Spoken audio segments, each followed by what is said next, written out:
Yo, what is going on, guys, and welcome today to something a little bit different, but today we are going to be doing my Premier League prediction video.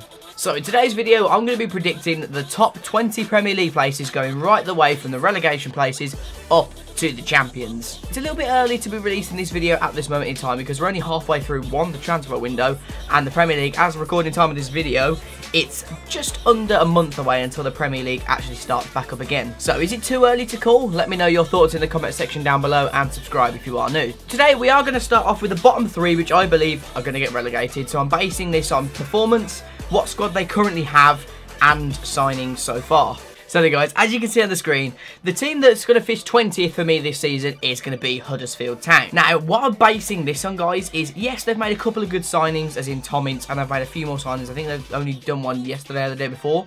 3.3 million. I've got it on my screen here for Scott Malone. Now, he's a decent player as well. But I feel as if Huddersfield really want to stay in the Premier League, they're going to have to get a few more players that's going to bulk their squad for the whole duration of the Premier League. In 19th, I have gone with Brighton and Hove Albion. Now, I like Brighton. They did absolutely incredibly last year. I didn't think, personally, at the start of last season, they were going to be able to get anywhere near the Premier League. But here they are. They played well. They more than deserved it. You definitely have to say that. They've made a couple of decent signings already, but Pascal Gross, as you can see on the screen, is their, sort of my opinion, best signing so far. Yet again, it's one of those, I feel as if they need to do more business in the transfer window. They've got more than enough time to do so, but have they got the squad to keep in the Premier League compared to other teams going from sort of 17th to 12th? I don't believe they have that, but if they make some more signings, I reckon they could just survive. Now, 18th is Swansea City. Now, this was a really tough one between the team that I put 17th and 18th. Now, Swansea, they've sort of been scraping it by the past couple of years now. It's looking like they're going to be losing Gylfi Sigurdsson, which is the 40 or 50 million pounds to Everton, which is absolutely ridiculous, but it's their main player. They are looking like they're going to lose him, which is a lot of goals and a lot of assists that they are going to be missing out on this season. But they have bought in one signing so far, which is Roque Mesa. I think they may have bought in a couple more players, but Mesa so far, I've seen a couple of videos of him and how he plays. He seems like a decent player, but is he going to fill that gap that Gylfi Sigurdsson's got? I don't know. I don't know whether he will be, but I do think Swansea will get relegated this season unless they make another couple signings. Because Llorente, yes, he's a very, very good striker, but is he going to do the business for Swansea this season? So the team that's going to narrowly edge Swansea out is going to be Watford. So, of course, they have signed Will Hughes this summer, which is a very, very good signing for them. They are just adding strength in depth to their squad, which I think is awesome for Watford. And I do believe they're going to finish in and around the 17th spot.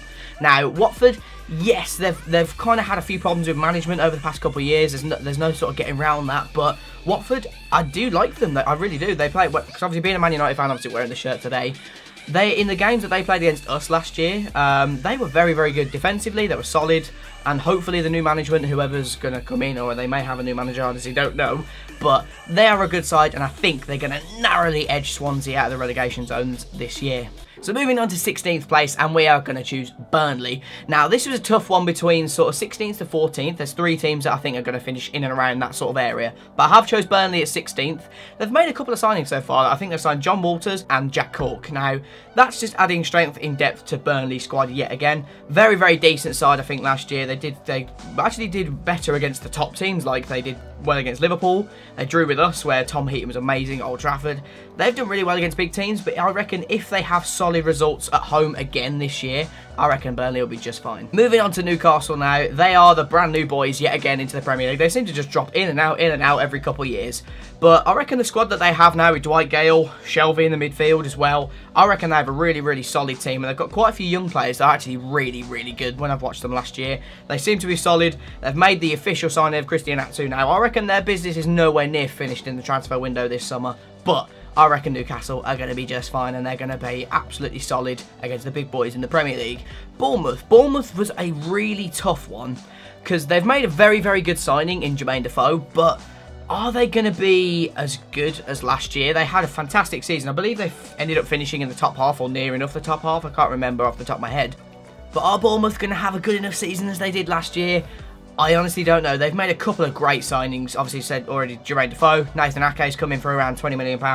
I reckon that's going to be good, but I reckon the people in and around that sort of area are going to strengthen a lot more than Bournemouth than last year, and that's where I think they're going to get over them over this season. But overall, I hope Bournemouth have a successful season again. I do like them as a club. Obviously, Eddie Howe, one of the greatest young managers that there is out there. I hope they do well. But in next place, Crystal Palace. Now, this is a very, very tough one because I didn't really know whether to put them further down or leave them where they are, because Palace have a very, very good side. They've had players in their team for quite a while now, but they are at risk at losing Christian Benteke to Everton. Now, I reckon if that deal goes through, if it does, then in my predictions, I would change it a little bit, where I'd drop Palace down a little bit. But overall, Palace haven't signed anyone as of yet, so that's why it was a little bit of a tough one for me. If they make any signings, then they could stay in and around the area, but if they lose Benteke and don't end up signing any sort of bigger names, I reckon they're going to drop down massively. They may even go to 16th or 17th, or maybe even push in the relegation zone. But up in 12th, Leicester City, they have signed my very good friend in Tabor, or Harry Maguire as he's known as, £17 million, which is not a bad bit of business. They did need a couple of more defenders after being not the best defensively last year. Now, Leicester, very, very good side. I do like Leicester quite a lot. They're looking like they're going to lose Riyad Mahrez. They've got a decent side, but I reckon they're just going to have a solid season. They're going to bring in a couple more people that's going to add in a midfield. Overall, I think Leicester will be okay. So, in 11th place, probably one of the most interesting ones that I've got in my prediction video today is West Bromwich Albion. They seem to have a very, very decent core in their team. Obviously, losing Darren Fletcher is going to be a massive one for the Baggies, but they seem to be going for really old players. Now, if Baggies want to progress, I think they're going to have to sign some younger players, like they have already signed Jay Rodriguez. I think that's a very, very positive move from Tony Pulis, but is it going to be enough to push them into the top 10? Maybe even 8th or 9th, because the way that Tony Pulis plays, he does play to get that 1-goal win or that 1-1 draw. So that's the thing with the Tony Pulis side. They're very, very hard to beat. But I reckon if they added a little bit more quality, where in the midfield get someone younger who's going to last a lot longer than what Fletcher would do, because he is getting on a bit now. He has moved to Stoke. But I reckon West Brom, a couple of players that would come in, add to that solidarity, because Rondon up top, he's solid. I mean, yes, he hasn't got a left foot really, but Rondon's solid. Get someone creative to give him even more goals than he would have done last year. West Brom will be fine, and then they can push themselves at the table. So now, this is where it's going to be a little bit controversial, I think, because West Ham have got them in 10. They've only got Pablo Zabaleta on a free so far. I reckon they are going to sign a few more people in this transfer window, but I reckon it's too early to call exactly where West Ham are going to finish, because they may lose a couple of players. I'm hearing Andre Ayew possibly might be going to West Brom. That could be a bit of a problem for West Ham. That means they would need to sign another sort of forward winger sort of position. But West Ham, I reckon they'll do okay, and they'll finish in and around the top 10 spot. Now, Stoke City, they seem to be signing so many good to amazing players in their squad over the past couple of years. Yes, they're looking like they are going to lose Marko Arnautovic, but even still, they've got the likes of Xherdan Shaqiri. Their midfielders are looking good. They've added a lot of strength and depth with Darren Fletcher. Yes, he's getting on a bit now, but Darren Fletcher having that sort of experience in that midfield, it's going to push Stoke on even further than they've already come. Now, in 8th place, I have gone with Southampton. Southampton seem to always be in and around that sort of area, going from sort of 11th to 8th. I reckon they are going to finish 8th this season. Yes, they have only signed Jan Bednarek, I think that's how you say his name, but I reckon they've still got quite a bit of transfer stuff to do in the rest of the transfer window. But Southampton, they always have a good core of group of players. If they lose Van Dijk to Liverpool, that could change, which means they've got to do even more business and wait for that squad to gel. But Southampton, you guys know they're always solid against the big boys. They'll be absolutely fine, and I reckon they'll finish 8th this season. Now, the top 7 was probably one of the hardest decisions that I've probably had to make within this video, because there's so many good teams that are going through so many signings this summer. But I believe Liverpool will finish 7th this summer. That's probably going to cause a bit of controversy within the comment section or on Twitter or anything like that. But they've only signed Mohamed Salah so far, which is, yes, that's a very, very good signing for Liverpool. If you look at their attack now, they've probably got your Studge, you've got Mohamed Salah, and you've got Coutinho on the left-hand side with Firmino backing up at Cam, or whether he plays number 9. But Liverpool's problem is definitely midfield. They're looking like they're losing Lucas. Is Henderson up to scratch with all the big boys, as in like your Manchester clubs, North London clubs? I don't think he is. I reckon they need another midfielder along with Emre Can to solidify that. Defenders wise, they need a left back. I reckon they need probably another centre back as well. They can't keep relying on just Lovren, who's, from what I've heard, a lot of friends of mine, they don't really like Lovren. They want another centre back. And having Mignolet and Karius, are they title winning goalkeepers? I don't think so. So Liverpool need to do a lot more transfer business this summer, and if they do, definitely they'll push themselves at the table. But the team that's sort of in and around that area that's made so many good signings this summer is Everton. Now, I have predicted them to go 6th. Why I've put them to go above Liverpool is because they've made 1, loads of very, very good signings, young players that are going to play very, very well. Now, yes, I would still say Liverpool are probably the better club at the moment, but the signings that they've got, Ronald Koeman's starting to get the squad that he wants to use and that he really wants. And I think having Rooney as that free signing, that's a very, very positive signing. Yes, they've lost Lukaku to Man United, but Rooney, solid player. So if you're looking at the Everton signing so far, I've literally just got it on the screen next to me. So you've got Michael Keane, very solid centre-back, which Liverpool could have done with signing. You've also got Davy Klaassen, very solid central midfield player. He speaks for himself, to be fair. He's a very, very good player. And of course they've got Jordan Pickford as well, another player that Liverpool could have gone for, one of the solid keepers in the league. Yes, he would have conceded a few goals at Sunderland last year, but in most of the games Pickford was very, very solid, and I believe he'll do an absolute job at Everton. So this next one was this was incredibly tough, because Arsenal really want to get back in the Champions League. Tottenham, they have a very, very good core group of players, yet again, like a few of the clubs in the league. You've got Son, Kane, Eriksen, Ali, very, very good players, but I reckon all the teams that are around them, they're signing big name players that are going to be massive in these sorts of matches. Yes, Spurs have a very, very good side. You can't really write them out of the Champions League places, but Tottenham having Europe, Arsenal not having Europe, other clubs above them are already used to Europe anyway, but Tottenham, if they don't sign anyone, I can see them struggling next season. Maybe if an injury hits Harry Kane or something like that. They were relatively lucky not to have any injuries not to have many injuries last year. But Tottenham, I reckon, are going to finish in the Europa League places. Could chop and change between Arsenal, but those two, very, very tough to choose from. But I think the only reason why I've actually put Arsenal above Tottenham is they have a very, very good group of players, and adding Lacazette, that sort of quality, yes, he cost them £50 million, but having Lacazette in that sort of position now, they have a very, very good striker. They've been begging that for ages. If they keep hold of Sanchez and Ozil this summer, I reckon they're going to be in the top four, maybe even top three, you never know. But Arsenal, now that they've actually got Lacazette after about, what, 5 or 6 years of trying to sign him, I reckon that's a very, very good move. The only thing I would say, though, is if they lose Alexis Sanchez, yes, Lacazette is an amazing striker. Is he going to fill the gap that Sanchez would leave? I don't think so. If Sanchez leaves, I would swap Tottenham and Arsenal over.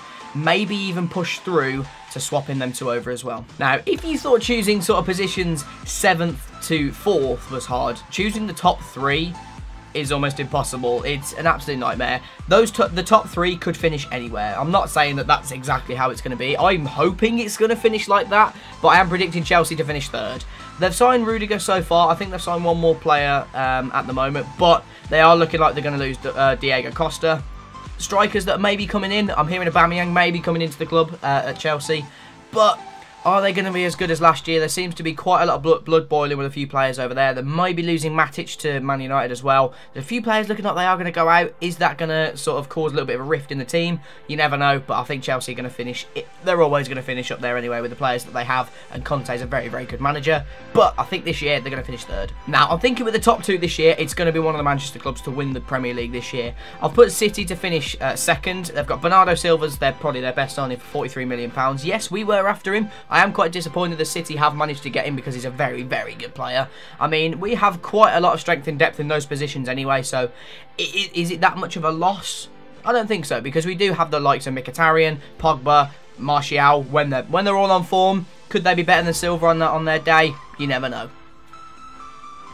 But with the amount of signings that Pep's signing at Manchester City this year, I reckon it's going to take a little bit of time to gel together, to be fair. I reckon they're going to have a relatively slow start to the season, and by sort of Christmas time, that's when he's going to get his sort of philosophy and get his team playing his football that he wants to play them with. But City, they're going to have a very, very strong side, probably one of the strongest in the league, but I think they are going to finish 2nd. Now, yeah, you guys are probably going to call me biased or anything like that, but I do think we're going to win the league this year. Probably everyone's going to say, oh yeah, you're just a Man United fan, you're just biased. But honestly, dudes, I think we are going to win the league this year. We have a very, very strong team. We've finally got another centre-back in Victor Lindelof. From what I've seen of him so far playing for Benfica in the Champions League, yes, in his domestic league, what he was playing in last year, it's not nowhere near sort of the quality of what the Premier League does. But watching him play against Champions League, top European elite clubs, he was very, very good. And I'm quite excited to see how he's going to play. Of course, we had the record transfer for the Premier League so far this summer as well, bringing in Romelu Lukaku. Ibrahimovic, it's looking like he's going to sign back in sort of December or January time from what we're hearing of reports and things like that. If that is true, then we're going to have Ibrahimovic and Lukaku and obviously Marcus Rashford as well. the amount of strength and depth that we have in this forward positions, I reckon Pogba's going to be a lot better this year as well. Mickey's going to go up a level. Hopefully Martial comes back to his form that he was, not last season, the season before. And it's looking like we're going to build a very, very strong squad. And Mourinho, yes, he wasn't the best in the league last year, let's be honest, but 3 trophies. And I think a lot of Man United fans will agree with me on this as well, that they were happy with last season, but we need to really push through to that top 3 places. And I believe with a couple more signings, Ivan Perisic is looking like we're going to sign him, and we're looking at another midfielder, whether that be Matic. I've heard the rumour of Nainggolan might be coming as well, or Eric Dyer. But those are the signings that we're possibly going to make, and I think that's going to push us through to win the league, potentially. So there you guys have it. That is the full completed Premier League table that I think it's going to finish as. What I'm going to do for you guys as well, if you come through this far, make sure to drop that like rating so far. Let me know your opinions in the comment section, whether you put some teams at a different place or whether I've got someone completely wrong. I reckon Liverpool's going to be a bit of a controversial one in the comment section, but I want to know your thoughts. Let me know in the comment section. Of course, this is just my opinion on what I think is going to happen in the league this year. But the little competition that I'm going to do for you guys, when we come back to this in sort of the end of May next year, when obviously the league's finished and things like that, if I don't get like 3 or 4 teams in the exact position that they finish in, I'll do a giveaway for FIFA 19. Wow, that sounds really weird saying that when FIFA 18 hasn't even come out yet. But if I don't get 3 or 4 teams in the exact position, I'll give away FIFA 19. So like I said, guys, smash a like if you enjoyed. Let me know your opinions in the comment section down below. Make sure to subscribe if you're new. Follow me on Twitter for all the updates on the Premier League and things like that, because I love tweeting about football, and hopefully you guys do as well. But until the next one, guys, I'll see you next May for the roundup of this, and let's see if we got any positions right. See you later.